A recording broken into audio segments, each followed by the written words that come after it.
So after Ilhan Omar was talking ill of the dead, which is Charlie Kirk, and the message that he was bringing forth to the world, Donald Trump steps in and gives his 2 cents on Ilhan Omar and all this BS that she has been spewing. You guys got to check this out.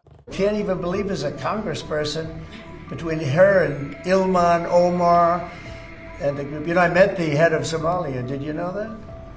And I suggested that maybe he'd like to take her back, and he said, I don't want her. Okay, what else?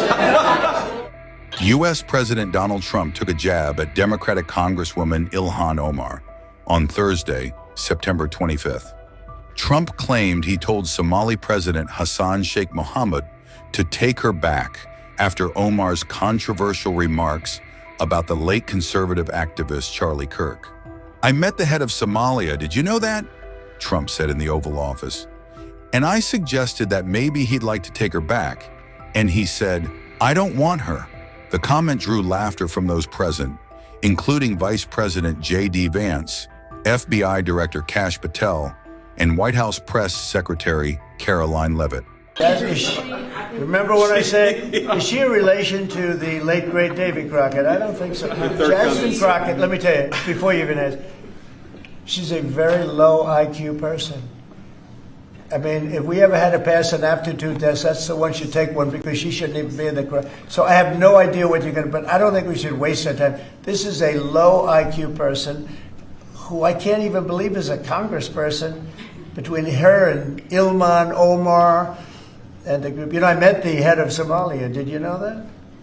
And I suggested that maybe he'd like to take her back, and he said, I don't want her. Okay, what else? Responding sharply to the comments Omar posted on X, from denying Somalia had a president to making up a story, President Trump is a lying buffoon. No one should take this embarrassing fool seriously.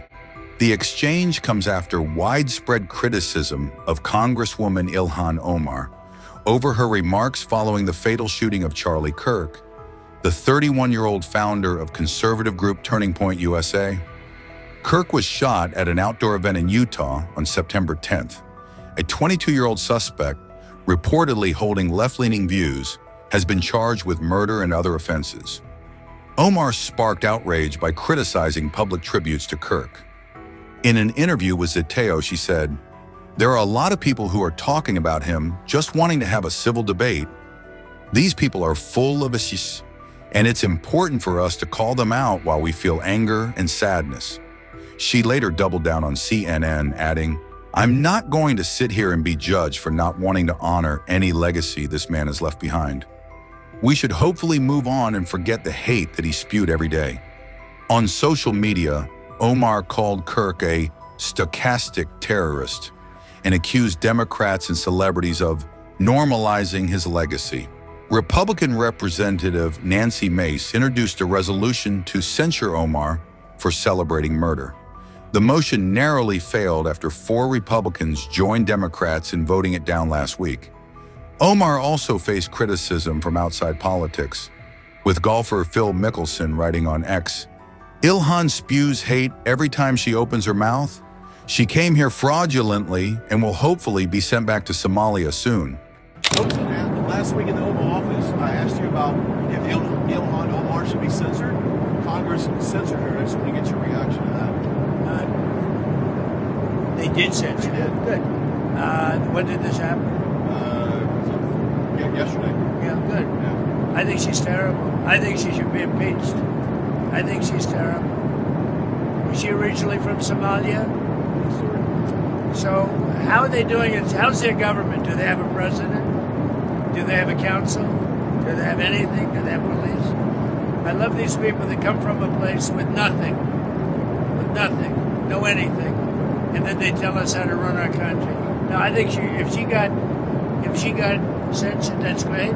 If she got impeached, that's even better.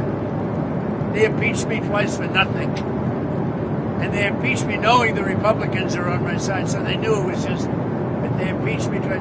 She should be impeached, and it should happen faster. What she says is out of line. Yeah, go ahead. Anybody else? Mr. President, would you like to Go ahead, say Meg. Mr. President, are you going to ask Brendan Carr to weigh in on other late night hoaxes that you have Well, you know, when a late night host is on network television, there is a licensing. I'll give you an example. I read someplace that the networks were 97% against me. I get 97% negative, and yet I won easily. I won all 7 swing states, popular, I won everything. And if they're 97% against, they give me only bad publicity or press. I mean, they're getting a license. I would think maybe their license should be taken away. It would be up to Brendan Carr. I think Brendan Carr is outstanding. He's a patriot. He loves our country, and he's a tough guy. So we'll have to see. But when you think about this, 97% of the stories are opposed to me, and yet I win easily the election. It's pretty amazing when you think of it. That shows they have no credibility. Go ahead. I was just going to agree with. I mean, if you use that same logic with news. You know, in the old days, I remember in the old days that every 4 or 5 years, a network would reapply for its license, and the license is free. You know, they get this valuable thing for free, and they'd reapply for a license. And if they did something wrong, well, I beat George Stephanopoulos, Slopadopoulos I call him, George Slopada. They had to pay me $15 million for what he said. I beat CBS for much more money than that, including advertising and other things, much more money, because they totally changed the answer that Kamala gave on the question. I mean, they didn't change it. They took it out and put a different answer in. And they didn't want to go to court with that. That's a tough one to go to court with. So, no, I think that if you remember, years ago, I remember as a kid, they would file, it was a big deal every 4 or 5 years, and I don't know, you don't hold me exact, but it was like 4 or 5 years they'd have to file for a license extension. I don't hear about that. The only one that I've heard even bring it up is Brendan Carr. I think Brendan Carr is doing a great job, and I think he's a great patriot. Do you agree with Ryan about What do you think about the fact that you attend an event in England, a state visit, spectacular, Right. and yet the Mayor of London can't be there? I didn't want him there. I asked that he not be there. I don't want them. I think the Mayor of London, Khan, is among the worst mayors in the world. And we have some bad ones. If you look at Chicago, but I think he's the equivalent of the mayor of Chicago. I think he's done a terrible job. Crime in London is through the roof. The Mayor of London, Mayor Khan, has done a terrible job. And on immigration, he's a disaster. No, I asked that he not be there. He wanted to be there, as I understand. I didn't want him. You know, it's a terrible thing to talk ill of somebody who doesn't even have the ability to talk back in return. Speaking ill of the dead is probably one of the most despicable things that somebody could do. You could be the most evil person in the world, but if you're dead, just leave it there. There's no reason for attacking somebody who can't even defend themselves.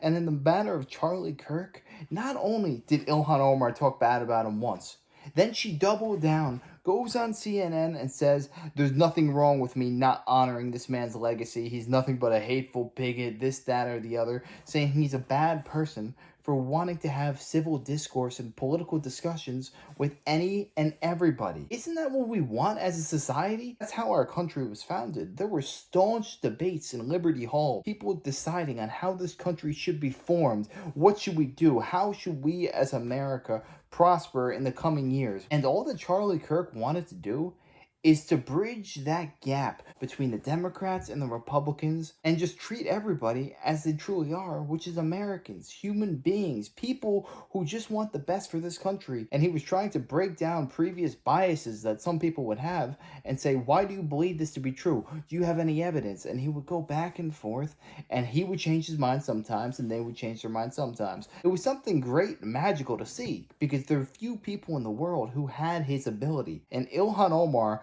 does not have a shred of the knowledge, the wisdom, charisma that Charlie Kirk had. This man was sent from God. I truly do believe that what he was able to do with the youth in this country, Gen Z is the most America first generation that this country has ever seen. In large part due to this man right here. He was only trying to bring us all together as one so that we don't have to fight each other physically or with violence down the line, because that is the natural evolution. If you cannot communicate with dialogue, it eventually eventually turns to violence down the line. Kirk knew that. That's why he was so adamant about wanting to get to know one another and get to know one's beliefs, and we can have a nice discussion about it. Ilhan Omar is nothing but a hateful, evil young woman who just wants to wish ill on the other side, and that's nasty. That is really tough to see.